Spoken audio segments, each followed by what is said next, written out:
Hi guys, Moya here, and I'm just gonna get right into the topic because my battery will soon die. So I subscribe.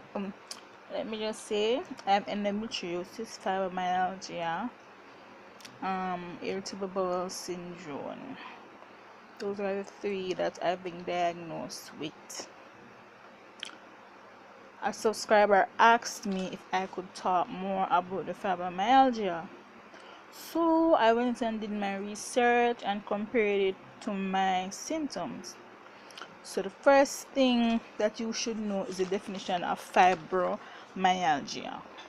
Fibromyalgia. It is also called a syndrome, FMS.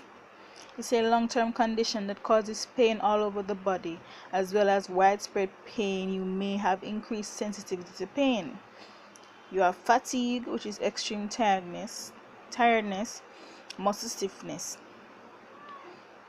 If it affects the muscles and soft tissue, symptoms include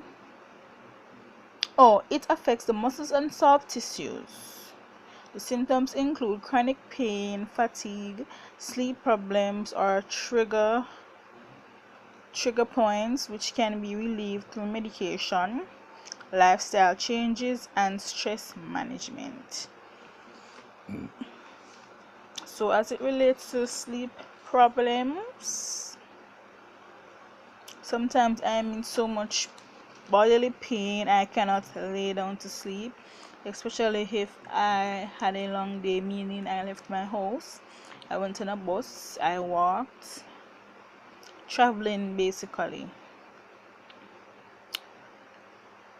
Alright, sleep problems.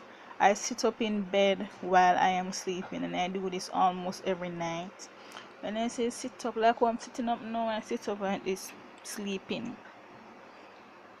And this has been a recurring thing for about the past 3 to 4 years, I think. I didn't really notice it that much until the past 2 to 3 years. My mother would tell me that she saw me sitting in the bed, or my brother would tell me.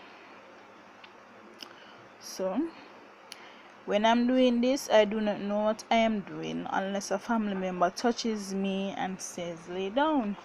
But by the time they tell me to lay down, I usually get up back, eventually sitting up in the bed. I'm not sure why I do this, but most times when I do it is when I'm having severe bodily pain.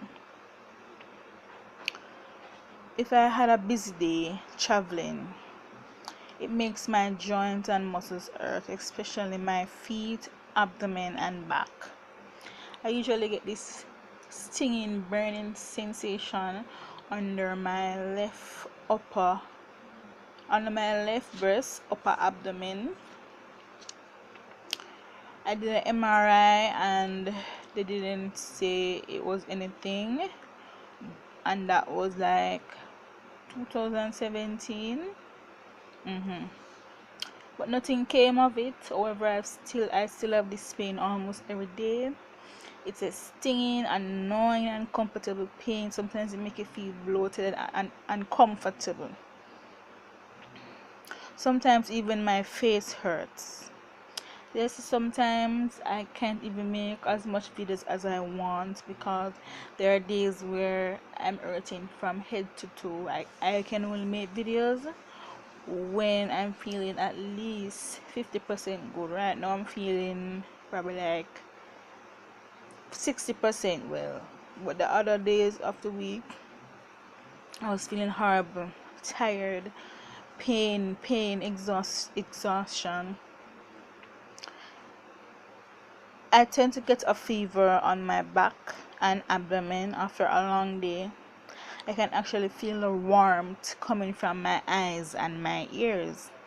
And somebody would touch me and say, "Oh, you're warm," and I say, "No," but I said, "I know," because I can actually feel it. The fibromyalgia is often misdiagnosed as another disease. Some doctors do not consider it as a real condition.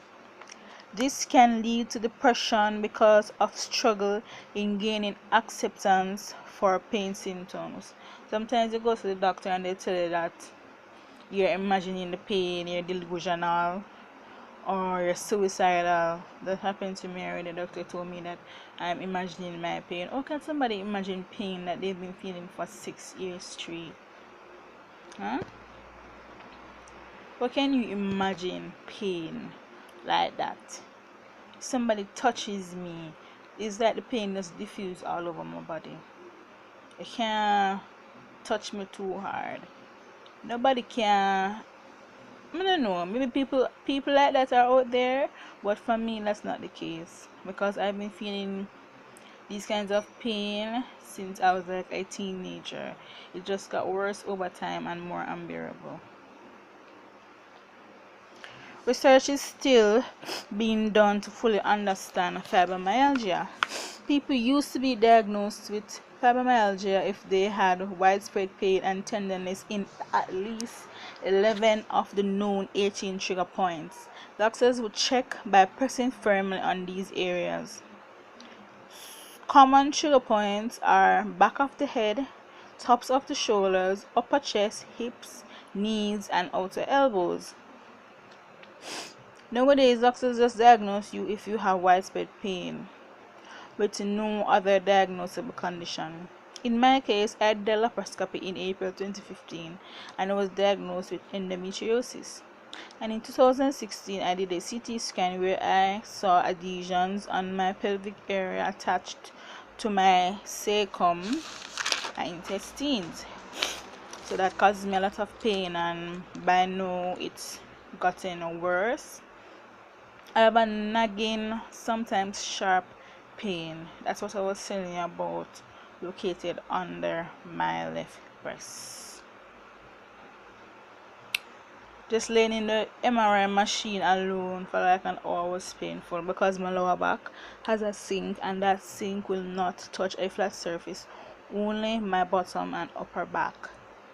If someone pokes my chest with their finger, it hurts. If you squeeze my shoulders, it hurts. If you press onto my back, it hurts. Even my upper arms hurt, especially when they tie the elastic on it to draw my blood, which usually takes forever because my veins are very small. I usually end up getting stuck by the needle about 4 times to get enough blood, and the area will be very tender for a very long while. Like 2 weeks. Recently they tried to draw blood to do a blood test and I was there pumping my hands for so long.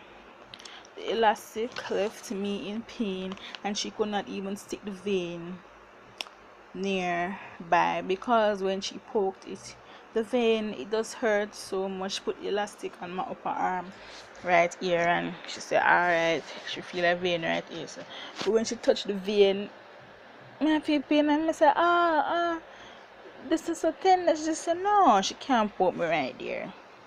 Let me tell you. Some people claim that I'm a professional, but they don't know how to deal with people. And I am glad that that lady did my blood withdrawal because the person that did it before, he actually made me cry. He was there sticking me all along and I was saying to him, use a butterfly needle because most people have to do that because of my veins, they're so small. He's like, oh, because he's so professional and experienced, he didn't listen to me. And when he finally decided to listen to what I said, he deal me like some animal and me tell the man say it hurt. Somebody get upset. And I was so upset. The man did not even send out my sample, and that was from last year, July, and this is January. So I had to go and draw more blood. It's after all that time, him juke me so,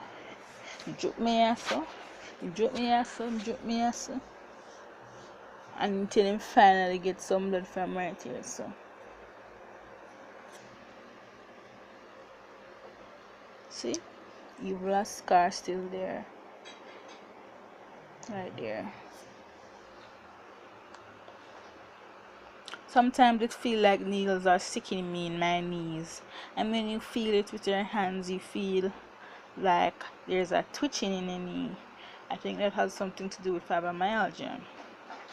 When I was in primary school, I remember my knees used to hurt.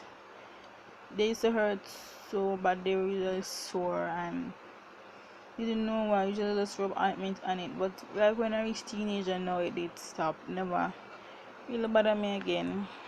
So I don't know. So after much research, doctors don't know what causes fibromyalgia. However, after decades, they are close to um understanding factors that may work together to cause it. These factors include infections, as in if you have any prior illnesses that may trigger fibromyalgia or make symptoms of the conditions worse. Well, I have endometriosis and IBS, so that makes it more severe for me. Example, for me, I was diagnosed with endometriosis, but before that, during primary school, I remember I suffered from really bad back pain and the knee pain, and no one knew why I had these severe pains.